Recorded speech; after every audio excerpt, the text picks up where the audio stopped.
Alright, it seems like the remaining group of the Russian soldiers has decided to surrender to Ukrainian armed forces in Kucheryev Yar. Kucheryev Yar was encircled by Ukrainian armed forces for already very long time, and Ukraine did everything correctly, according to the book.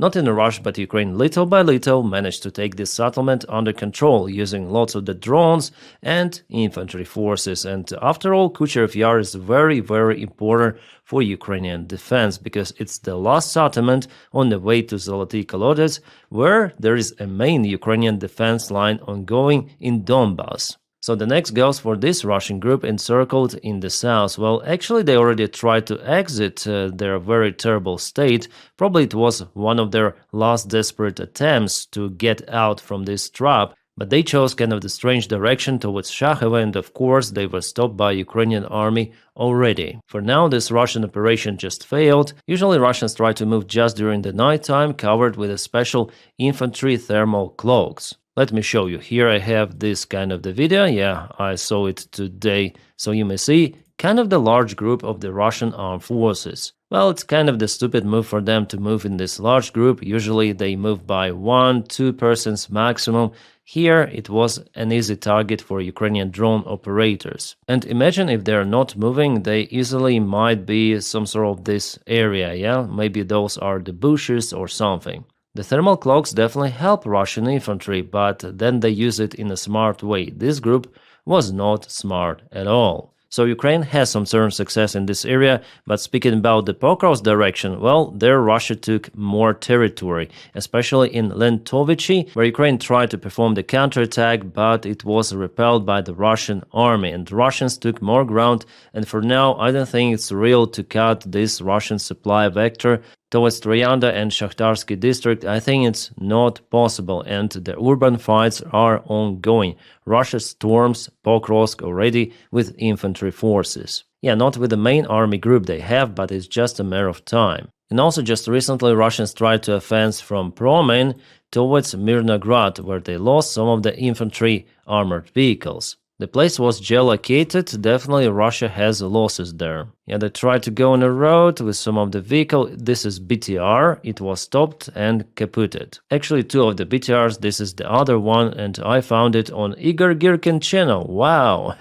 But probably it's not that particular Igor Girkin, however it's hard to say. By the way, my friends, I returned back to Twitter and I'm gonna put the link for it in the video description just below, where you may find my page. I already have 31 followers. Awesome, we'll see how much I can explode my Twitter channel. Yeah, I understand it's the Elon Musk platform, but I use all of the tools to propel what I do on my channel, so pro-Ukrainian content. I also subscribe for some of the analytics, and by the way, we have the news around Venezuela today, and there's gonna be the Trump's press conference. Well, I'm gonna stream it on my other channel. By the way, the link for it is also in the video description below, and Twitch as well. Oh, we have some breaking news. Lithuania's military says the 2 Russian aircraft, Sukhoi Su-30 fighter and Ilyushin-78 air tanker, briefly violated Lithuanian airspace near Kubartai this evening. NATO jets from Spain were scrambled in response. President Nauseda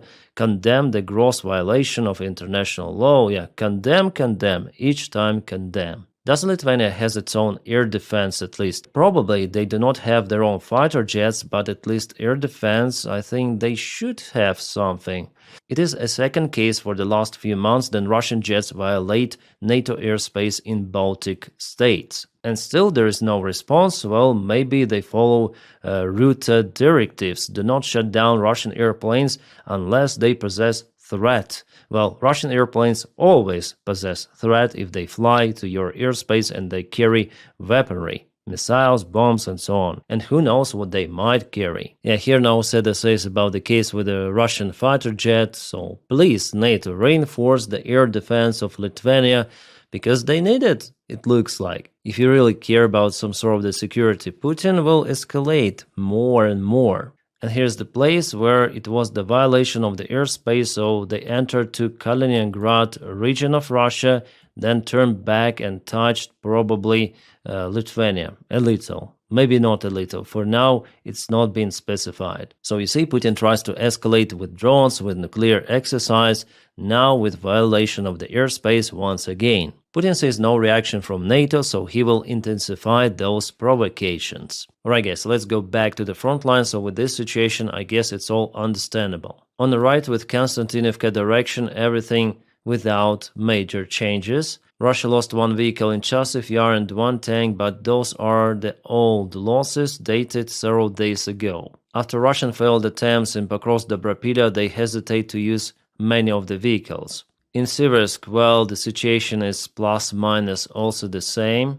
In Liman direction, I personally obtained the information about kind of the difficult situation with the Ukrainian army supplies. About Liman, I'm sure that Russians will take the settlement, just the question this year or the next one. Why am I sure? Because Russia cut those bridges and basically it's impossible. Yeah, there is one road to supply it here, also here, but Russians are using their drones to hit Ukrainian supply lines. In Kupiansk pocket, the situation is similar to Liman, so this bridge is cut, Ukraine cannot withdraw the forces, Ukraine cannot resupply the forces using this very important crossroad in Kupiansk. And since the bridges were hit, you can see Ukraine even lost one of the vehicles there. Yeah, it was hit very close to the bridge, so Ukraine has to use some of the pontoon bridges. But Russia targets those constantly, so this is the same bridge where I showed you the Ukrainian vehicle. Oskil River is wide, so Ukraine has no chance but to deploy pontoons. And since Russia hits everything of that, it is very hard for Ukraine to operate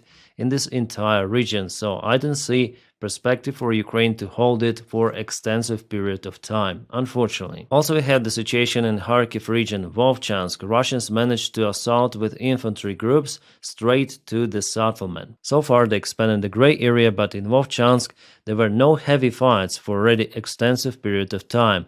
Now, they are. And let's go to the south direction of Dnipropetrovsk, Zaporizhia and Donetsk Oblast. There Russia has success. Yeah, unfortunately, they're taking settlement after settlement, moving every day with small portions of the ground. If we go to the deep state, I guess they also have the update. Yes, Russians moved towards Verbove over here, plus Yehorivka village, the gray zone expanded, almost touching it. So yesterday, today.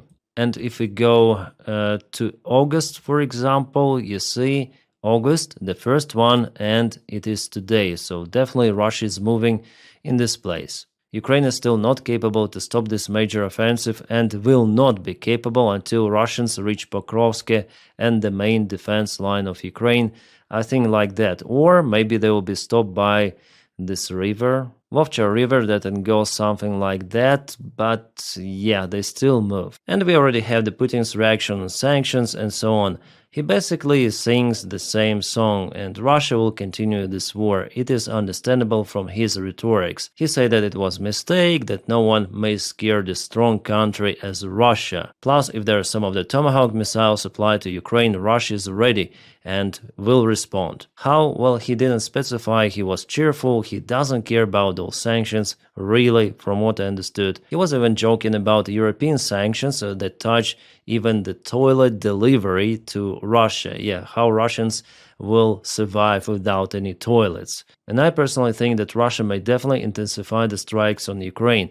By the way, from Putin, it is understandable that idea for the Budapest meeting was coming from Donald Trump. But now it's been cancelled, while Putin says that it was after all postponed. Interesting, there is the report coming also from the Russian media that the Russian army ordered 53 of the unique caliber cruise missiles equipped with nuclear warhead. They should be made till 2026.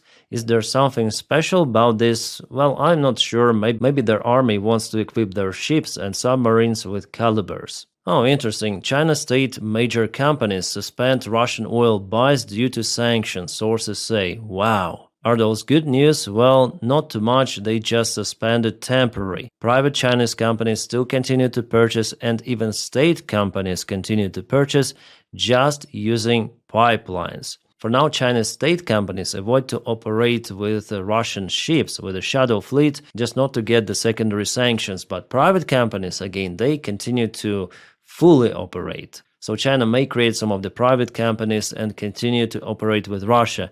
And if they go under sanctions, well, China will create a bunch of new ones. After all, it's just a name of the company, and those sanctions are not applied for government, just for the corporations and banks. Okay, that's the Russian oil refinery in Ryazan. It caught fire somehow. Yeah, the last night. Ukrainian drones are very, very effective. Well, the locals say that it was something flying really fast. Could be a flamingo. Why not? Zelensky said today that flamingo will be used and the range of it is 3,000 kilometers. Guys, please follow me on Patreon, it's in the video description just below, or on membership of this channel. By supporting my job, you make my content possible. Thank you so much for it. My friends, I wish you all a peaceful sky wherever you are and have a great time.